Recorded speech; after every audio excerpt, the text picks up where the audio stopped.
Joining us now is Don Trump Jr. How are you? I'm doing well. Yourself? All right, so Frank Luntz gave Hillary the first debate, your father in the next two.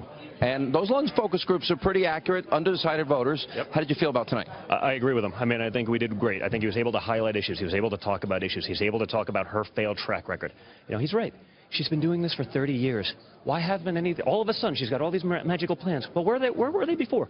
This isn't rocket science. Every time my father has talked about something, everyone jumps, they react, right? He talks about TPP. He brings up our terrible trade deals. All of a sudden, everyone flips, and they say, oh, no, he's right. He talks about NATO and how it's been outdated and how it needs to adjust. 2 weeks later, NATO comes and says, well, you're right. Now we're going to talk about terrorism, and we're going to react accordingly.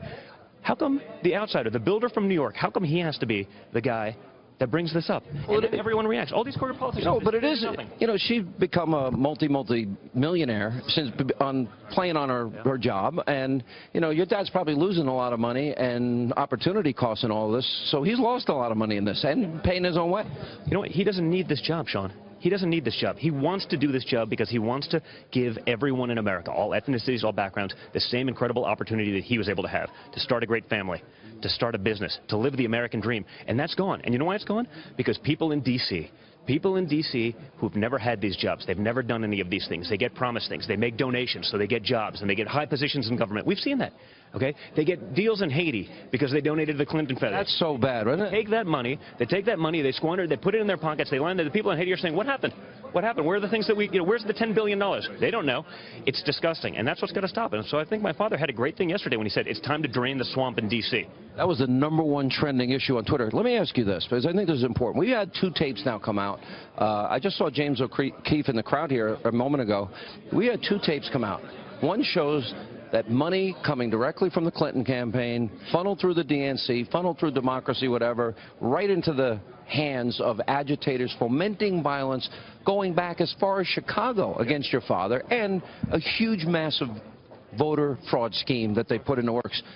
This, to me, hasn't even resonated with the American people yet. No, it hasn't, and it has to get out there. I mean, and that's part of what he was talking about today, okay? We'll accept a fair result, but we're not going to accept something when they say, we've been doing this for 50 years, we've been busting, we don't play by the rules. The rules only apply to conservatives, apparently, or maybe we're the only ones with the morals to be able to actually comply by them.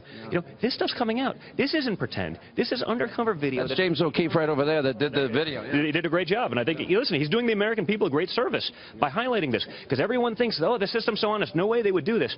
He's seen it at the highest. Could you imagine it? We've been to the White House 350 times doing this. Met with the president 47 times. And they're saying, oh, this never happens. I mean, yesterday, Obama saying, this never happens. Trump should stop whining. Well, it happened. A couple hours later. Could you imagine if your father was on tape funding the fomenting of violence? Could you imagine if it was your father or operatives within your father's campaign talking about a massive voter fraud scheme? Sean, they would run him out of the country. And that's the problem. The double standard that exists between the liberals and the conservatives is disgusting. And it has to be highlighted. So I think James did a great job of being able to highlight that, to be able to show the American people. And everyone should go look at Project Veritas and see what happened. Because if you look at it as an American, and I don't care which side of the spectrum you're on, but if you look at it as an American, as a human, okay, and you're not totally disgusted, there's something wrong with you. The last thing, and I've been asking everybody tonight the same question, there are deep and profound differences that we saw on that stage tonight, starting with the Supreme Court saying radical Islam or not, vetting refugees or not, building a wall or not, raising taxes, lowering taxes, eliminating Obamacare, fixing the educational system, energy independence. These are deep, profound differences. Do you think the American people understand the degree to which this is a massive choice election? Well, you know, I think they do. The problem is, if you're a Hillary voter, which Hillary are they voting for? Are they voting for the private Hillary, or are they voting for the public Hillary? Well, no. It's out there. There's 2 different standards. No, she said it. And then she said it's okay. So which one are they voting for? I don't know, but I have a feeling I know the answer. I have a feeling it's to the people that are writing 7-figure checks to her campaign. It's to the people who gave Bill Clinton $1 million birthday gift from the Middle East. By the way, no, that was Qatar. Do you know in Qatar, this is interesting, marital rape is legal in Qatar, marital beatings are legal in Saudi Arabia? Double standard. Sean, if we took money from those countries, what would they be saying? They'd be screaming. Oh, it's a double standard, and I'm glad. I'm going to say screaming bloody hell. I'll say it for you. Go ahead. Yeah. Screaming bloody hell. And that's true. And much worse.